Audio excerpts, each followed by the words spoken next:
میرا لہجہ نرم ہے اور میری آنکھیں خوش کلام، دیکھ لو چہرے پہ ہیں آثار، میں روزے سے ہوں۔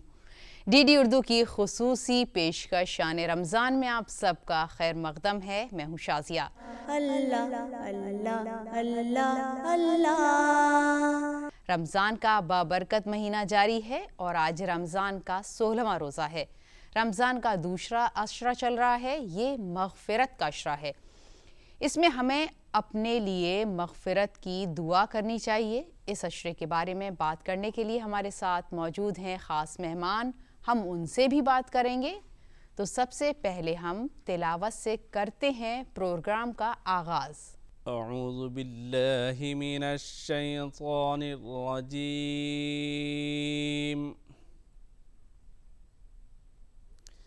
بسم اللہ الرحمن الرحیم۔ أَمَّنْ هَذَا الَّذِي يَرْزُقُكُمْ إِنْ أَمْسَكَ رِزْقَهُ بَل لَجُّوا فِي عُتُوٍّ وَنُفُورٍ۔ أَفَمَن يَمْشِي مُكِبًّا عَلَى وَجْهِهِ أَهْدَىٰ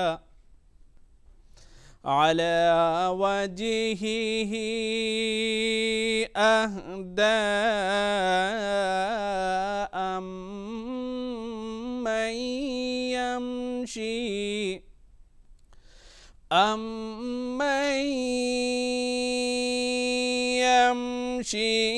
سَوِيًّا عَلَى صِرَاطٍ مُّسْتَقِيمٍ۔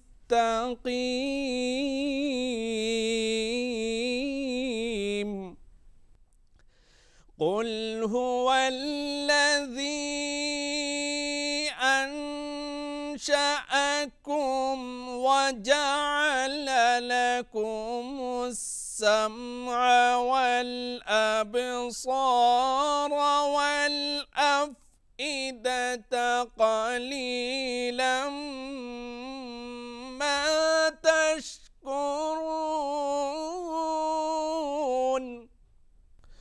قُلْ هُوَ الَّذِي ذَرَأَكُمْ فِي الْأَرْضِ وَإِلَيْهِ تُحْشَرُونَ۔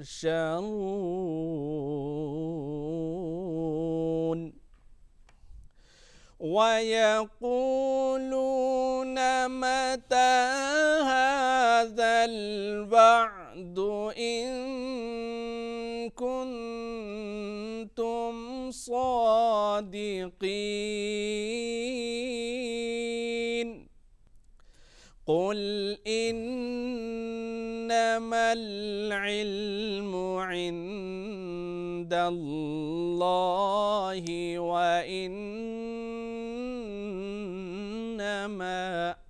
وَإِنَّمَا أَنَا نَذِيرٌ مُبِينٌ۔ صدق اللہ العظیم۔ رمضان کے مہینے میں لوگ اکثر زکوٰۃ نکالتے ہیں اور زکوٰۃ ہر مسلمان پر فرض ہے۔ حدیث شریف میں بھی اس کا ذکر آیا ہے، تو ہم مفتی شمون قاسمی صاحب سے اس بارے میں حدیث شریف سنتے ہیں۔ بسم اللہ الرحمن الرحیم، الحمد للہ رب العالمین والصلاة والسلام علی رسولہ الکریم، اما بعد، اعوذ باللہ من الشیطان الرجیم، بسم اللہ الرحمن الرحیم۔ ہماری زندگی مرہون منت ہے اللہ پاک کی، اور اگر آپ کو دیکھنا ہے تو جائیے نکلیے میدان میں۔ آپ کو اس وقت احساس ہوگا جب کسی ایسے انسان کو آپ دیکھیں گے جو بہت ساری چیزوں سے محروم ہے، کسی کے پاس آنکھ نہیں ہے، تو آنکھ والوں کو یہ احساس کرنا چاہیے کہ یہ باری تعالیٰ کا انعام، کتنا بڑا اکرام ہمارے ساتھ ہے، کتنا بڑا انعام ہمارے ساتھ ہے۔ کسی بغیر ہاتھ والے کو دیکھ کر کے آپ کو احساس ہوگا کہ ہاتھ کی قیمت کیا ہے۔ کسی بیمار کو دیکھ کر کے آپ کو احساس ہوگا کہ تندرستی کیا ہے۔ تو اس لیے صدقہ فطر جو اللہ پاک نے یعنی یہ ارشاد فرما دیا کہ اب تمہارے اوپر یہ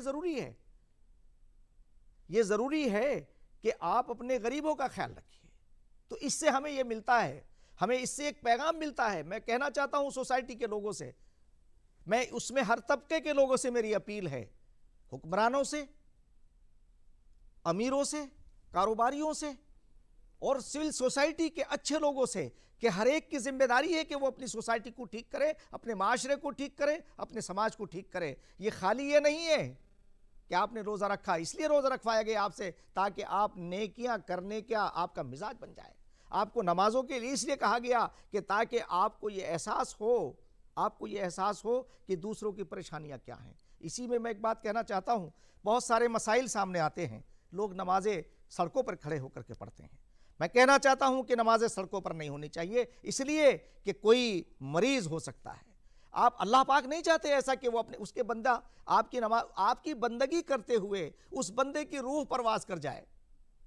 آپ کی بندگی کا کیا فائدہ ہوا؟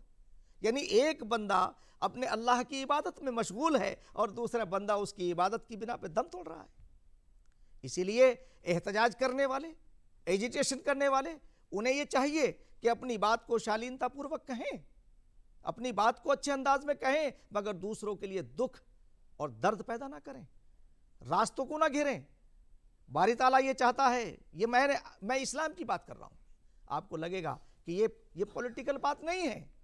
میں یہ کہنا چاہتا ہوں کہ حکمرانوں کے لیے ضروری ہے کہ وہ اپنی محکوم جو جن کے لیے انہیں حاکم مقرر کیا گیا ہے وہ نرمی اختیار کریں، وہ نرم گوئی اختیار کریں۔ حضرت علی رضی اللہ تعالیٰ عنہ جو صحابی رسول ہیں، وہ کہتے ہیں کہ انسان کی کامیابی کے لیے 4 چیزیں بڑی ضروری ہیں۔